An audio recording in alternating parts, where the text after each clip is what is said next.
¿Qué pasaría si te dijera que los ángeles que imaginas en tarjetas y postales son apenas la punta visible de un universo mucho más grande, ordenado y, en ocasiones, aterradoramente hermoso? La Biblia no pinta un solo modelo de ser celestial. Nos muestra sirvientes que protegen, mensajeros que anuncian, guerreros que combaten y criaturas que habitan la misma esfera del trono de Dios. Hoy vamos a recorrer paso a paso los 9 niveles o órdenes que la tradición ha agrupado a partir de las Escrituras y de la reflexión teológica. No se trata de un inventario cerrado, es más bien una lupa para entender la variedad y el propósito de lo que la Escritura revela sobre lo invisible. Desde el inicio, debemos dejar algo claro. La Biblia habla de muchos tipos de seres celestiales y describe funciones distintas.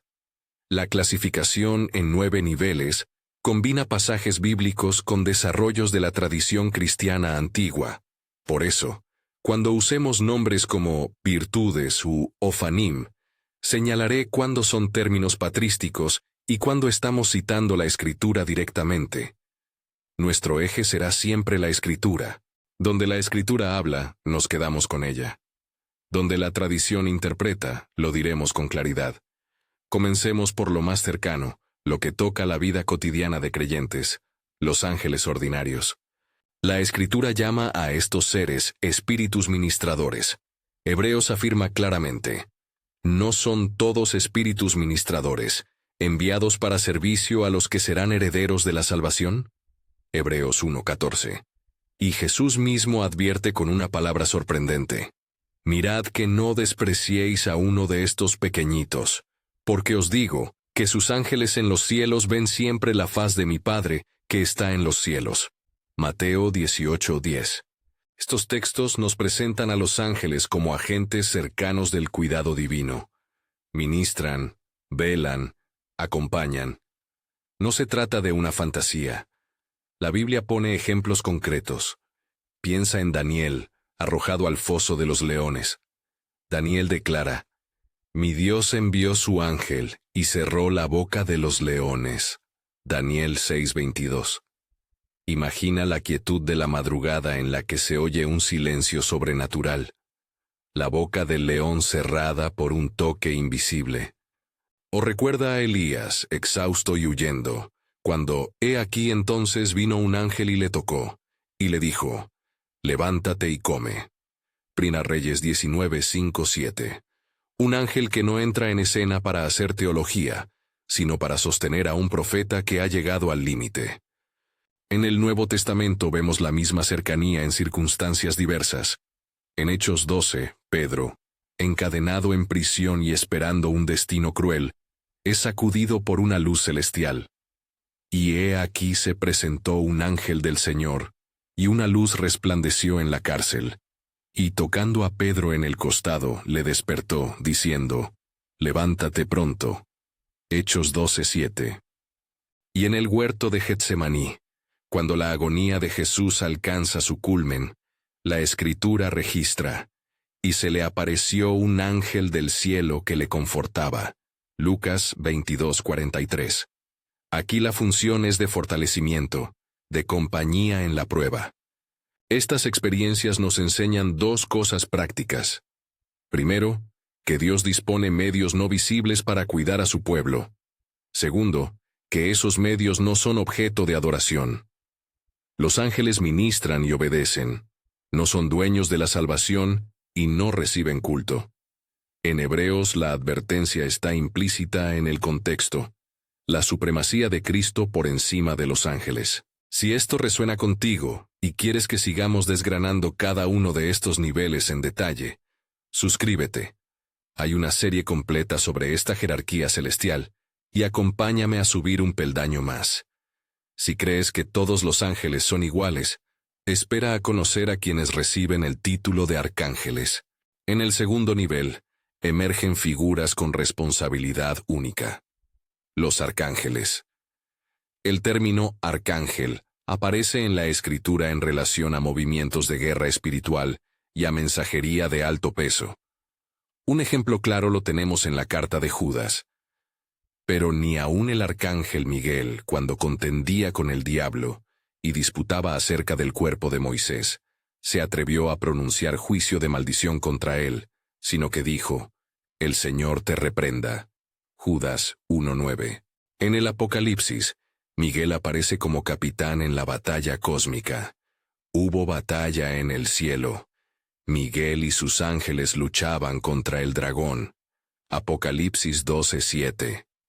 La imagen es la de un comandante espiritual que dirige tropas en el conflicto entre el propósito de Dios y las fuerzas que se oponen a él. Por otro lado, hay arcángeles que aparecen con una función más comunicativa. Gabriel, por ejemplo, actúa como mensajero de revelación. En Daniel 8 y 9, Gabriel explica visiones que parecen incomprensibles. En el Evangelio según Lucas, anuncia momentos decisivos. A Zacarías y a María les dice palabras que cambian el curso de la historia humana. Lucas 1, 19, 26, 38. Gabriel no solamente trae noticias, traduce el plan divino para la comprensión humana. Comparar a Miguel y Gabriel es útil. Uno está ligado a la resistencia y al liderazgo en la batalla celestial. El otro, a la clarificación de la voluntad divina.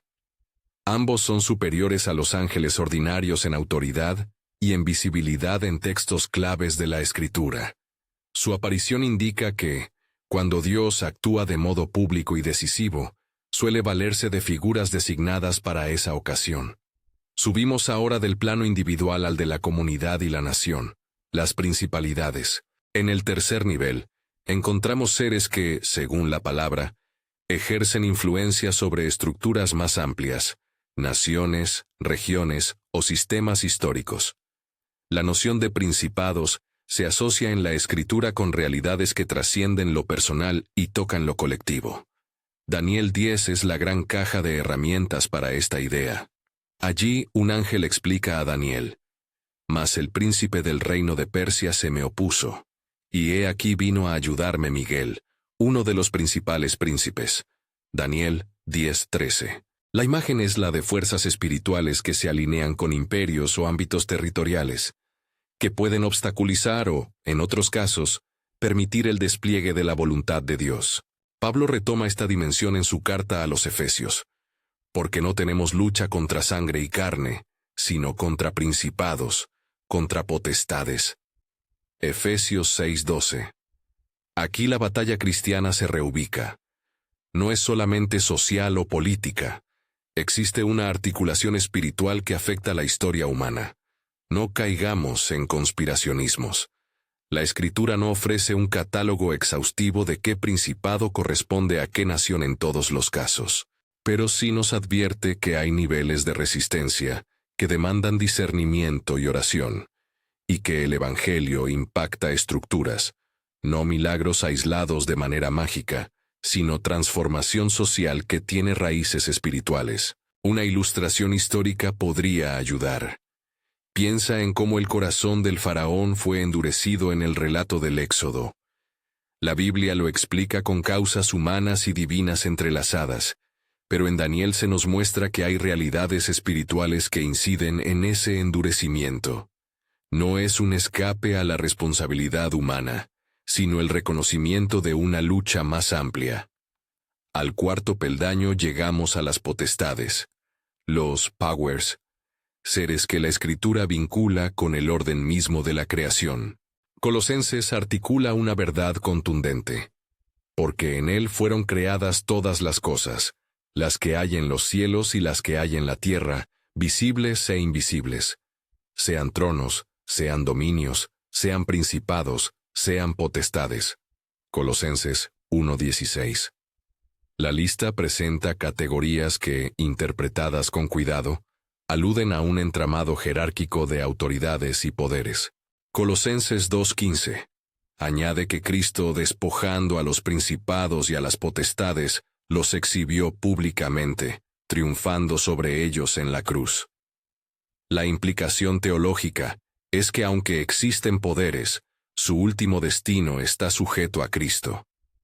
Estas potestades tienen relación con el orden cósmico. La Escritura identifica una serie de realidades, ángeles buenos y malas potestades, que interactúan con la estructura de la creación. Pablo habla también desde el Evangelio como victoria. La cruz y la resurrección reubican toda autoridad bajo Cristo. Por eso el creyente vive con la seguridad de que, aunque fuerzas opuestas existan, su capitán ya ha vencido. En la experiencia bíblica encontramos episodios que ilustran el choque entre potestades de diferentes naturalezas. La liberación de un territorio, la expansión del Evangelio entre pueblos paganos, o la resistencia cultural pueden leerse, con prudencia teológica, a la luz de esta dinámica, no para invocar un espíritu de conquista militarista, sino para entender la persistencia de estructuras que se resisten al cambio del Evangelio y la necesidad de una espiritualidad que combine verdad, justicia y oración. El quinto nivel, que la tradición suele llamar virtudes, nos acerca a la dimensión del poder operante en milagros y señales. Aquí conviene aclarar que virtudes es un término desarrollado por la tradición teológica para describir ángeles que canalizan la eficacia divina en el mundo. La Escritura no usa siempre esa etiqueta de manera académica, pero sí muestra la realidad. Hay disposiciones de soberanía divina por las cuales actos poderosos ocurren. Piensa en los milagros de Jesús y en la difusión del poder en los primeros tiempos de la Iglesia. Hechos registra momentos en los que la presencia del Espíritu, comisionada por Dios, produce señales y maravillas.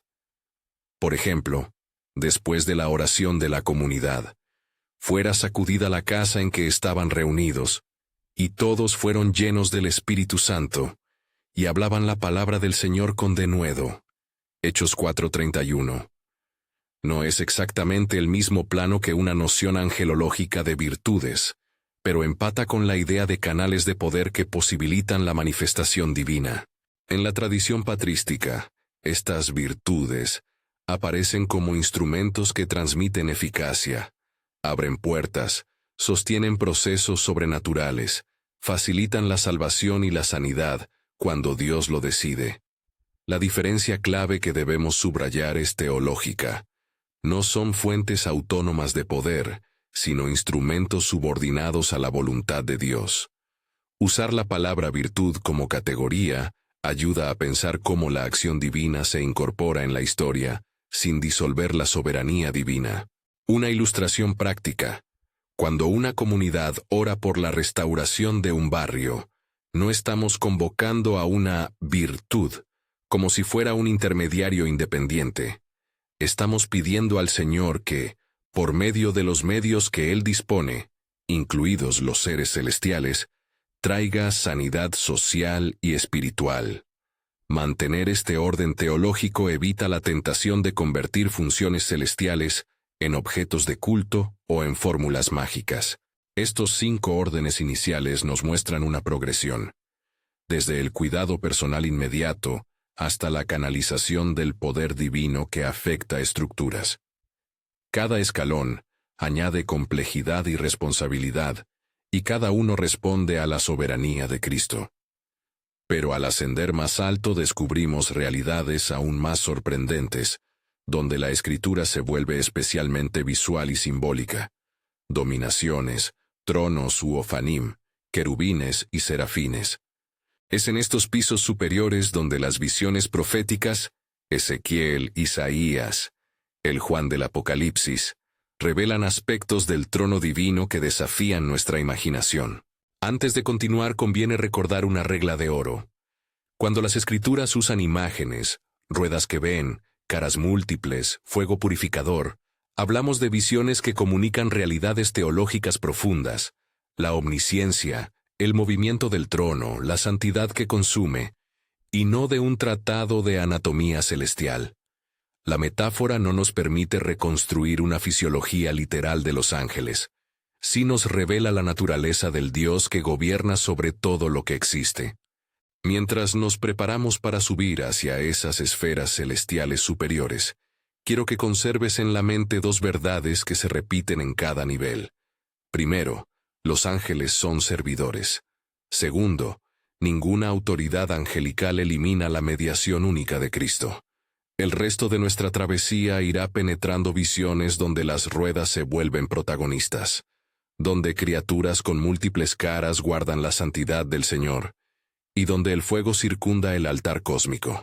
Allí, ante la majestad, la respuesta humana no es curiosidad morbosa, sino arrepentimiento, purificación y compromiso renovado con el Señor.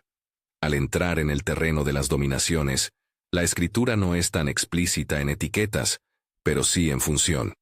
Las dominaciones, llamadas a veces dominios en las listas paulinas, se entienden como formas de gobierno celestial que organizan el despliegue de la autoridad divina. Colosenses 1:16 vuelve a ser clave, porque en él fueron creadas todas las cosas, sean tronos, sean dominios, sean principados, sean potestades. Colosenses 1:16. Aquí, el término sugiere una categoría que administra, no es una mera figura de poder belicoso, sino un nivel que ordena y regula la ejecución del designio divino. Las Escrituras no detallan largos manuales de organización celestial. Por eso, la teología recibió y desarrolló términos, entendiendo que el cielo tiene estructuras que reflejan la voluntad racional de Dios. Si bien la Biblia no nos entrega la lista completa, ni la anatomía de estas oficinas celestiales, nos provee suficientes indicios para afirmar que el mundo invisible está ordenado, y que su orden apunta y subordina todo a Cristo. A partir de este punto, las imágenes proféticas se hacen cada vez más densas y simbólicas.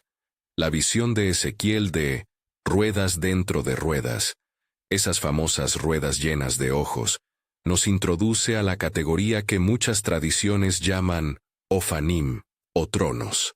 En Ezequiel leemos: mientras miraba a los seres vivientes, he aquí unas ruedas en la tierra junto a los seres vivientes, y todas tenían alrededor ojos. Ezequiel 1:15-18. La visión sugiere una realidad que funda el movimiento del trono divino. Omnipresencia en el movimiento. Vigilancia en la actividad. La idea de que el trono no es estático, sino que se desplaza con propósito y conocimiento.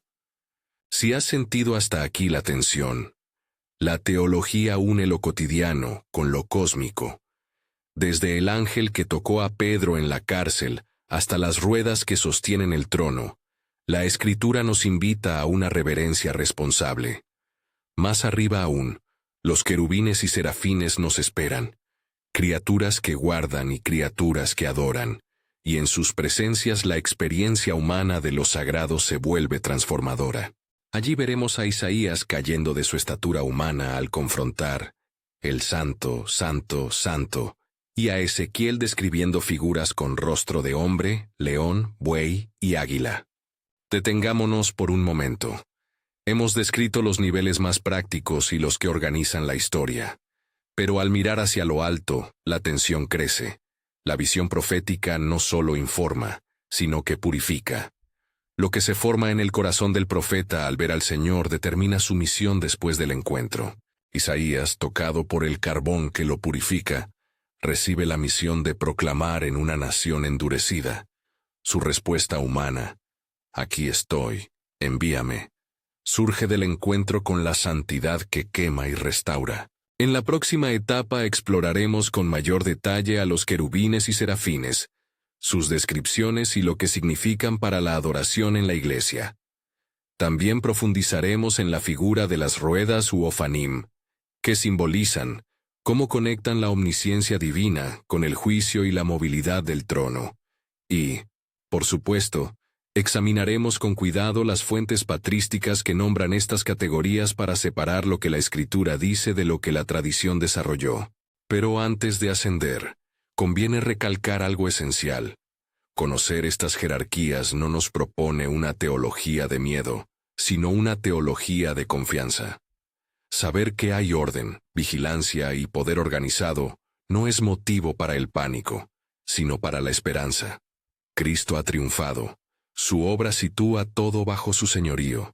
Con esa certeza, nos preparamos a mirar las visiones más intensas, el fulgor del trono, la alegría de los serafines y la guardia implacable de los querubines. Allí donde el misterio se vuelve adoración, nuestra respuesta no será el ansia de milagros, sino la humildad de ser hombres y mujeres redimidos por la gracia. Al retomar, entraremos en la sala misma del trono. Las imágenes de Isaías y Ezequiel serán nuestras guías. Veremos cómo la santidad resuena en el cielo y en la tierra, y entenderemos por qué la Escritura pone límites a toda forma de culto que desplace a Cristo. También empezaremos a perfilar la figura paradójica del bien y del mal en el universo celestial, la presencia de luz y la posibilidad de caída. Y cuando lleguemos a ese cruce, tendremos que mirar con cuidado la historia de la rebelión, su narrativa bíblica y sus interpretaciones en la tradición. Mantén la vista en lo alto y el corazón arraigado en la cruz. La próxima etapa nos adentrará en las alas y los rostros, en el fuego que purifica y en la palabra que envía. Mantén la vista en lo alto y el corazón arraigado en la cruz. Al entrar ahora en las zonas más elevadas de esta jerarquía celestial, la Escritura nos entrega imágenes que no son meros adornos literarios, sino ventanas teológicas, ojos que todo lo ven, alas que velan la santidad, fuego que purifica. Si has sentido curiosidad hasta aquí, prepárate. Las escenas proféticas que siguen son de una intensidad que transforma la visión del mundo y la propia vocación del creyente. Si crees que el cielo es estático, espera a conocer a las ruedas que se mueven con propósito. Cuando Ezequiel despliega su visión, lo hace con una economía de imágenes destinada a comunicar algo esencial. El trono de Dios no es un pedestal inmóvil, es poder en movimiento, sabiduría en acción. Leemos en Ezequiel: mientras miraba a los seres vivientes, he aquí unas ruedas en la tierra junto a los seres vivientes, y todas tenían alrededor ojos. Ezequiel 1, 15, 18. La descripción continúa con la inquietante precisión de rueda dentro de rueda, lo cual sugiere que el movimiento del trono no está limitado por una sola dirección. Es multidireccional, omnisciente, capaz de entrar donde Dios desea entrar. Más adelante, en Ezequiel 10, esas ruedas acompañan directamente a los querubines en el retiro y la manifestación de la gloria divina. Ezequiel 10, 9, 13. La tradición cristiana, siguiendo algunas lecturas patrísticas y simbolistas, acuñó para estas ruedas el término ophanim, del griego ruedas, y a menudo las asoció con la categoría de tronos o tronos ophanim. Es importante decirlo con claridad. La palabra ophanim, como clasificación sistemática, proviene en buena medida de desarrollos teológicos posteriores. La Escritura nos da la visión y sus rasgos, la tradición respondió dando nombre y encajando aquello en un panorama más ordenado. ¿Qué significan entonces esas ruedas llenas de ojos? No son instrucciones sobre anatomía celestial. Son metáforas que nos apuntan a tres verdades: la omnisciencia de Dios, los ojos que todo lo ven, la movilidad de su juicio y gracia, las ruedas que se mueven hacia donde la voluntad divina se dirige, y la conexión entre conocimiento y acción. Lo que se ve, se gobierna. Imagina la escena.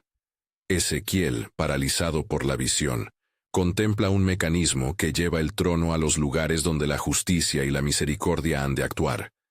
Esa imagen reconcilia dos aspectos que nos parecen opuestos. El gobierno divino es simultáneamente soberano y operativamente presente. Para el creyente hoy, la lección es doble.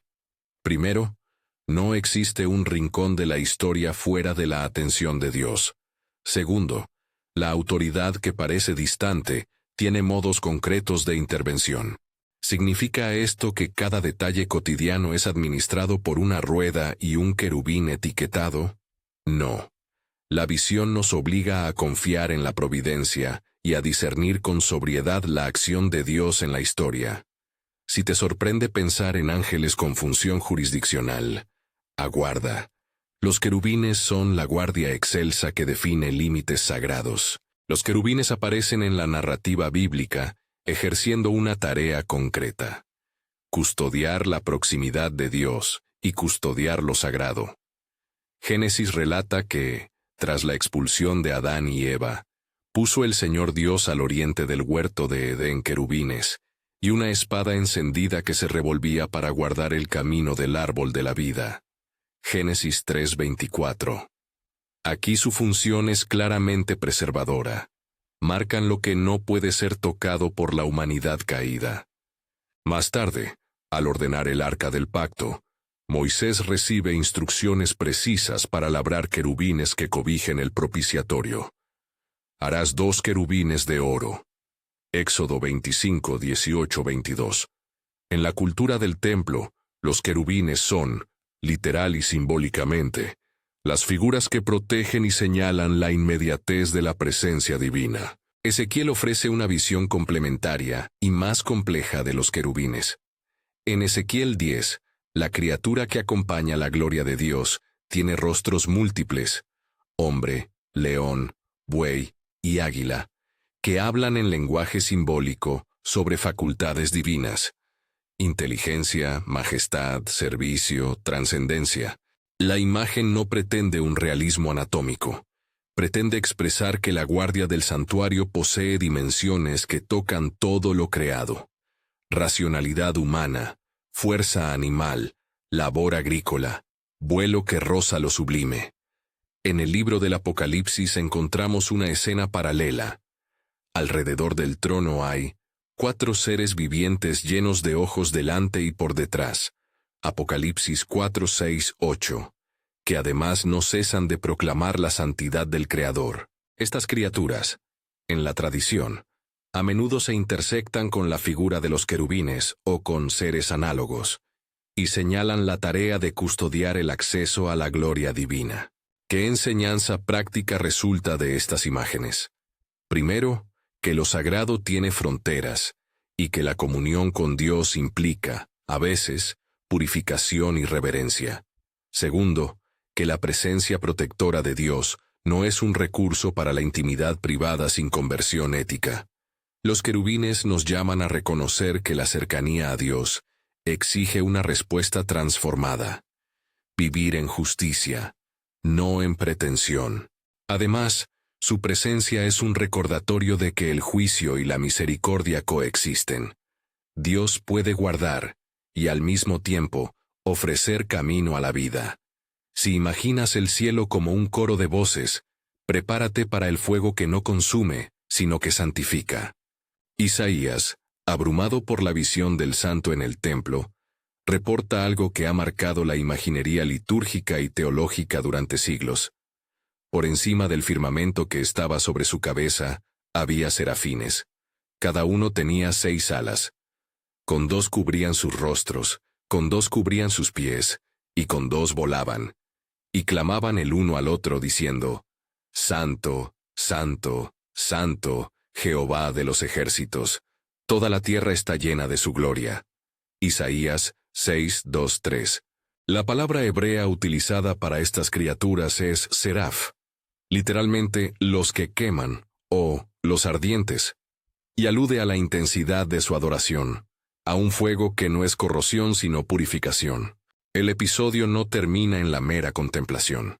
La visión produce en Isaías una autoconciencia de pecado. Ay de mí, que soy muerto, porque yo soy hombre de labios impuros. Isaías 6:5. Entonces viene el acto que transforma. Uno de los serafines toma un carbón del altar y toca los labios del profeta, declarando la remisión del pecado. Isaías 6:6-7. La teología clásica ha leído este gesto como el símbolo de una purificación activa que habilita el servicio profético. Hay aquí un patrón que se repite. La cercanía a la santidad impresiona, purifica y envía. Revelación y tradición convergen al presentar a los serafines como los grandes adoradores del cielo. En Apocalipsis y en los Salmos se encuentra resonancia de ese canto de santidad. En la liturgia cristiana, la triple proclamación Santo, Santo, Santo acompaña la entrada a la presencia divina. Pero conviene insistir en la prudencia interpretativa. Isaías nos ofrece una visión profética con una carga simbólica densa. No es una clase de anatomía angelical. El fuego que quema los labios revela la transformación necesaria para el ministerio. La santidad de Dios confronta el pecado humano y, en la gracia, lo sana. Al nombrar a los serafines, algunos escritores patrísticos y místicos los colocaron en lo más alto de la jerarquía, por su cercanía al trono y su función purificadora y adoradora. Esta lectura es coherente con la Escritura, que los muestra en la presencia directa del Señor. No obstante, lo que define su excelencia no es su estatus, sino su tarea: adorar sin cesar y facilitar que la humanidad, cuando es llamada, sea purificada para la misión. Si miramos en conjunto las imágenes de ruedas, querubines y serafines, se revela un patrón. El cielo no es mera curiosidad metafísica, es una escena donde la santidad se ejerce, se protege, se canta y se extiende hacia la tierra. Estas visiones insisten en la distancia entre el Creador y la criatura, pero también en el puente que la gracia tiende hacia los hombres pecadores, que son llamados a recibir la misión. No perdamos la línea teológica esencial. Todo lo que relatan Ezequiel, Isaías y Juan el Revelador está orientado a poner a Cristo como centro. Hebreos, con rotundidad pastoral, nos recuerda que Cristo supera a los ángeles, y que la relación correcta con ellos es la que reconoce su servicio subordinado a Él. ¿No son todos ellos espíritus ministradores, enviados para servicio a los que heredarán la salvación? Hebreos 1:14. Además, el autor muestra la superioridad del Hijo. A Él toda rodilla se ha de doblar, y los ángeles no son objeto de culto sino testigos y servidores del misterio redentor. En el Apocalipsis, cuando Juan intenta adorar a un ángel, recibe la corrección directa: no lo hagas, yo soy consiervo tuyo y de tus hermanos, adora a Dios. Apocalipsis 19:10, 22:8-9. La Escritura vigila siempre contra la desviación cultural hacia las criaturas. Esta vigilancia tiene consecuencias prácticas. En la piedad cristiana, hay dos trampas que conviene evitar. La primera es la liturgia de la curiosidad, convertir a los ángeles en el eje de devociones que desvían la mirada de Cristo. La segunda es la superstición, creer que los ángeles son fórmulas o atajos para resultados garantizados. La Escritura presenta la acción de los seres celestiales dentro del orden providencial y redentor de Dios. No son autonomías con promesas condicionadas fuera de la soberanía divina. ¿Qué hace todo esto por la vida espiritual cotidiana? 3 aplicaciones concretas. Primera, vivir con reverencia y esperanza. Saber que el cielo está organizado y que existen ministerios celestiales que velan y adoran no debe inducir temor supersticioso, sino confianza reposada. La presencia de querubines y de serafines confirma que la creación está gobernada por un amor que cuida y purifica. La respuesta práctica es una vida de oración, lectura de la Escritura y participación en la comunidad de fe que refleja ese orden celestial en humildad y servicio. Segunda, cultivar discernimiento frente a la retórica angelológica de la cultura. Hoy abundan narrativas que mezclan leyendas, novelas y espiritualidades paralelas que transforman a los ángeles en ídolos o en recursos mágicos. El creyente bíblico debe aprender a distinguir. Cuando la Escritura habla, atender. Cuando la tradición interpreta, valorar con criterio. Cuando la cultura inventa, desconfiar. No todo que brilla en torno al sobrenatural es genuino testimonio de Dios. Tercera, integrar la guerra espiritual en una teología del señorío de Cristo. Efesios 6:12 sitúa la lucha en un plano que trasciende lo visible. Porque no tenemos lucha contra sangre y carne, sino contra principados, contra potestades. Efesios 6:12. Esta afirmación no nos pide obsesionarnos con enumeraciones angelológicas, nos llama a revestirnos de la verdad, la justicia, el evangelio de la paz, la fe, la salvación y la palabra de Dios. Efesios 6:14-17. La guerra cristiana no es tácticas esotéricas, sino fidelidad evangélica, que confronta estructuras de pecado con la sabiduría y la oración.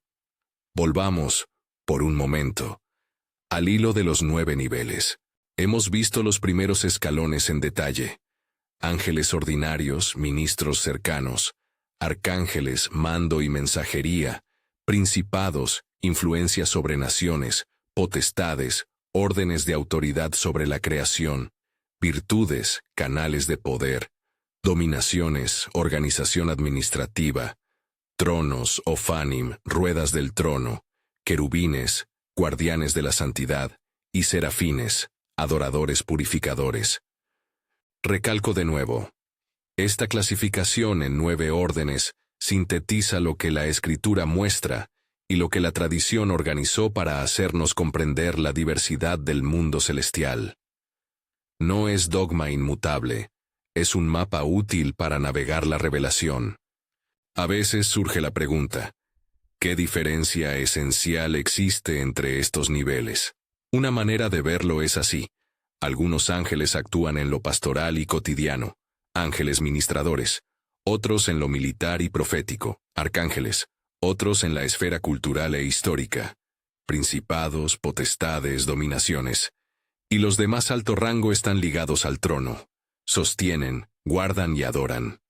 Más allá de las etiquetas, lo que permanece es una estructura ordenada, y toda estructura ancla en la soberanía de Dios y la obra redentora de Cristo.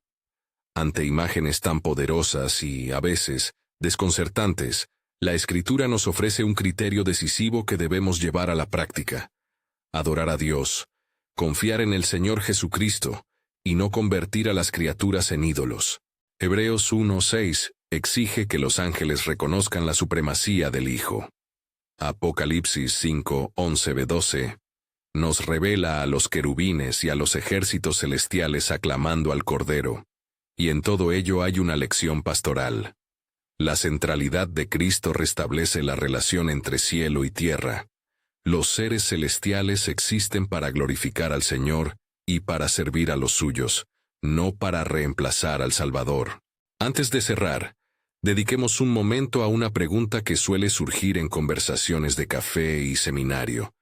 ¿Qué hay sobre la caída de algunos ángeles, la figura de Lucifer y la rebelión celestial?